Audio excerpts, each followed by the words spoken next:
एक लड़का जिसे हीरो नहीं जीरो कहा गया। एक अभिनेता जिसकी हर फिल्म फ्लॉप होने पर लोगों ने उसका करियर दफन होने की घोषणा कर दी। एक सुपरस्टार जिसके घर इनकम टैक्स का छापा पड़ा, लेकिन अगले दिन वो वैनिटी वैन की छत पर खड़ा लोगों के साथ सेल्फी ले रहा था और सत्ता की आंखों में आंखें डालकर ललकार रहा था। जिसने राजनीति में आने से पहले फिल्म से संन्यास लेने की घोषणा कर दी।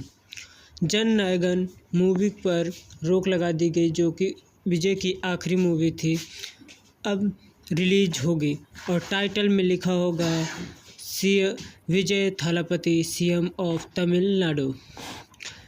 इसकी कहानी हम शुरू से जानेंगे तो इनके माता पिता थे, जो कि माता गायक बनना चाहती थी और पिता डायरेक्टर, और दोनों ने धीरे धीरे परिवार को संभाला और 22 जून 1974 को विजय थालापति का जन्म हुआ।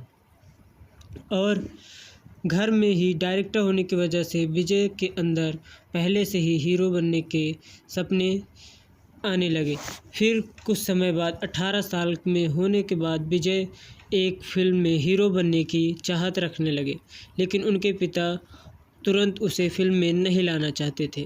पर फिर भी विजय की जीत के बाद उसे पहली फिल्म 1892 में मिली, लेकिन इसमें पूरी तरह फ्लॉप होने की वजह से इसको लोगों ने जोकर तक कहा। फिर 1996 में पूर्वे उन्ने काका नाम का एक फिल्म रिलीज की, जिसमें इसने मासूम प्रेमी का किरदार निभाया और ये बहुत खूब चर्चा में हुई और जिसकी वजह से विजय को बहुत लोकप्रियता मिली। फिर उसके बाद इसमें कई प्रेम की फिल्म निकालने के बाद इन्होंने 2004 में गिल्ली मूवी का लवर बॉय से मास हीरो के रूप में आ गए और इन्होंने सारी जनता को बारे में देखा कि उन्हें क्या पसंद है। उसके बाद 2007 से 2010 तक हर फिल्म फ्लॉप होने लगी। उसके बाद 2012 में थुपक्की नाम की एक फिल्म निकाली, जिसमें उन्होंने नेताओं को चुनौती देने वाले हीरो के रूप में अपने आप को दिखाया। फिर आया 2013 का, इसमें एक थलाइवा नाम की एक मूवी निकल रही थी, जिसमें मुख्यमंत्री थी उस समय जयललिता, जिन्होंने इस मूवी को आने से रोक दिया। फिर उसी समय 2017 में जल्लीकट्टू आंदोलन में विजय ने भाग लिया। यहीं से इनकी सबसे ज़्यादा लोकप्रियता बढ़नी और शुरू हो गई।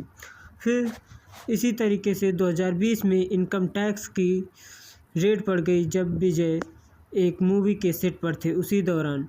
फिर शूटिंग में के दौरान ही इससे 20 घंटों तक पूछताछ की गई और घर पर भी छापा पड़ा।